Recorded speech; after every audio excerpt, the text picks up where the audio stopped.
Euzu billahi mineşşeytanirracim. Bismillahirrahmanirrahim. Elhamdülillah ve salatu ve selamu ala Resulillah. Değerli arkadaşlar, Hazreti Ali'den hikmet parıltıları okumalarımızın 22.sini yapmak üzere birlikteyiz. Takip ettiğimiz kitap 2006 yılında Sebat Yayınları'nda neşredilmiş. Aynı adı taşıyan, yani hikmet parıltıları adını taşıyan bir kitabımız. Hazreti Ali Efendimizin 274 vecizesini, özlü sözünü içermektedir. Bu sözlerin her birinin Arapçasına, orijinaline yer verdik. Tercümesini yaptık ve altında bize ilham ettikleri, zihnimizde çağrıştırdıkları, ruhumuza yansıttıkları bilgileri izah olarak, açıklama olarak kaydettik altında. 70. vecizeye geldik. Diyor ki Da'un nefsi fil hırs, Da'un nefsi fil hırs, ruhun hastalığı açgözlülüktedir. Ruhun hastalığı nerede saklı? Açgözlülükte. Açıklama: vecizenin orijinalinde geçen hırs, açgözlülük, şiddetli istek, aşırı tutku demektir. İhtiraslı kimse serap peşinde koşan adam gibidir. Böyleleri muratlarına hiçbir zaman eremezler. Dolayısıyla mutlu olmaları da düşünülemez. İnsan hırsa kapıldı mı ruhu ve maneviyatı hastalanmaya başlar.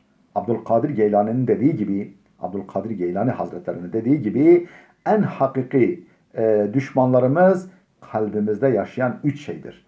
En hakiki gerçek düşmanlarımız kalbimizde yaşayan üç şeydir. Hırs, haset ve çekememezlik. Hırs, haset ve çekememezlik. Aynı gerçeğe dikkat çeken şu vecizeler de hatırlanıp üzerinde düşünülmeye değer. Hırsın başladığı yerde saf duygular biter. Hırsın, tamahkarlığın, açgözlülüğün başladığı yerde saf duygular biter. Balzac. Hırs ile mutluluk birbirlerini hiç görmezler. Hırs ile mutluluk hiç buluşamazlar, birbirlerini hiç göremezler. Benjamin Franklin. İnsanların hırsı ve açgözlülüğü mutlu olmamalarının tek nedenidir. Fenelon. Mehmet Akif de hırs uğrunda insanın namusu dahil her şeyini feda edebileceğini söyler.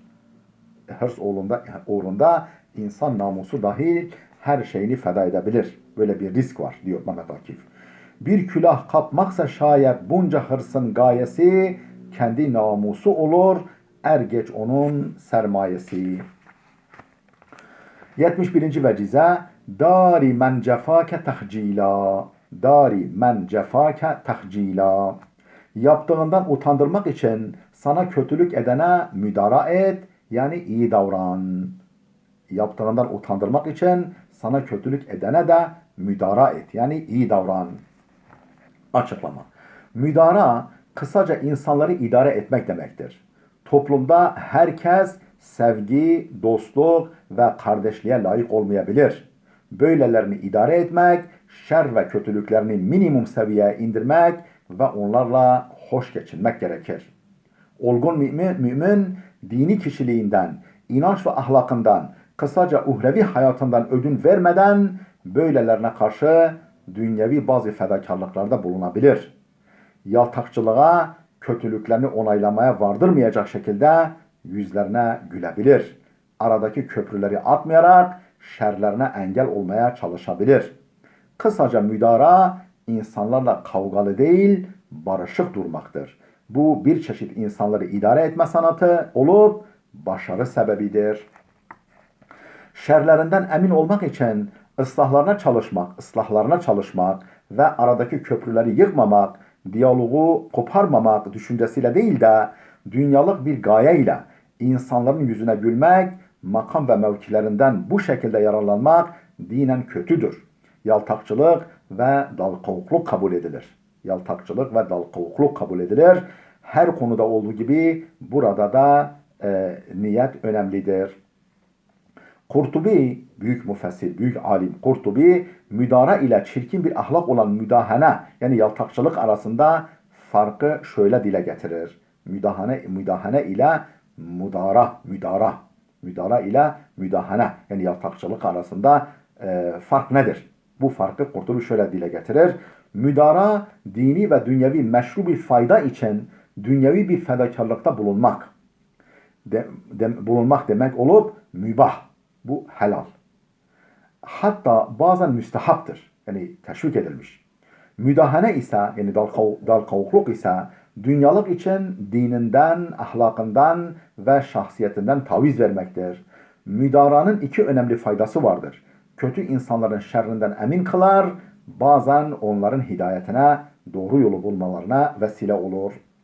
Bize kötülük edene aynıyla mukabele etmemek, onu hoş görmek, hatta iyilik etmek, bazen onu mahcup edip pişman olmasına, özür dilemesine vesile olabilir.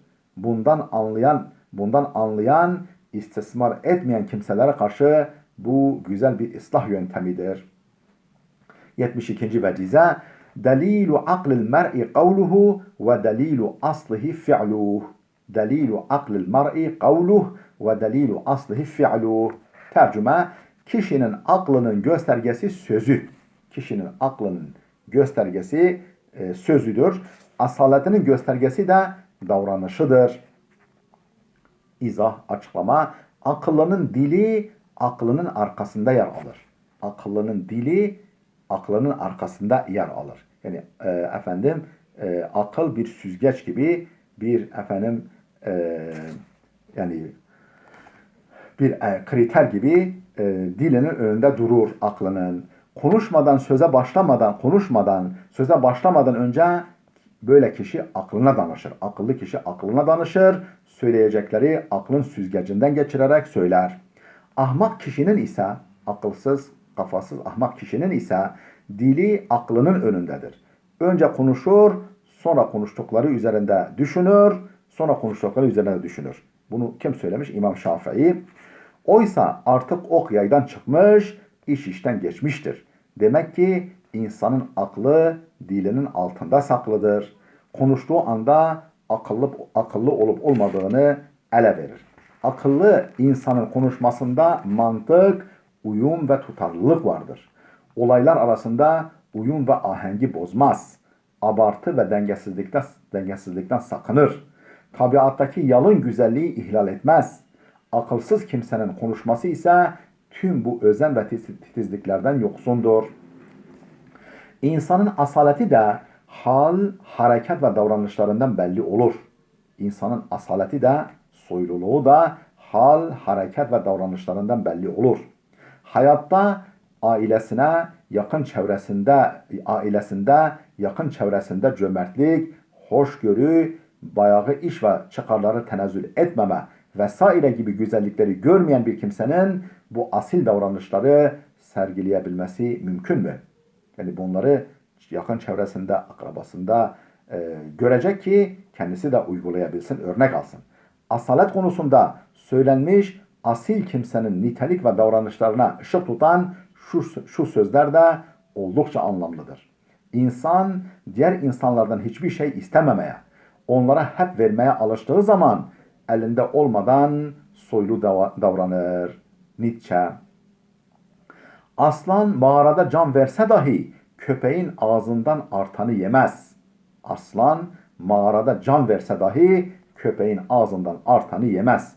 Kim diyor? Sadiye Şirazi. Kartalın beğenmediğini kargalar kapışır. Kartalın beğenmediğini kargalar kapışır. Cenab-ı Şehabettin. Aynı gökte uçarlar ama kuzgunun dünyası başka, şahinin dünyası başkadır. Muhammed İkbal. Asalet sahibi kişi verilenin değerine değil, veriliş şekline önem verir. Asalet sahibi kişi verilenin yani kıymetli bir şey olup pahalı bir şey olup olmadığına bakmaz.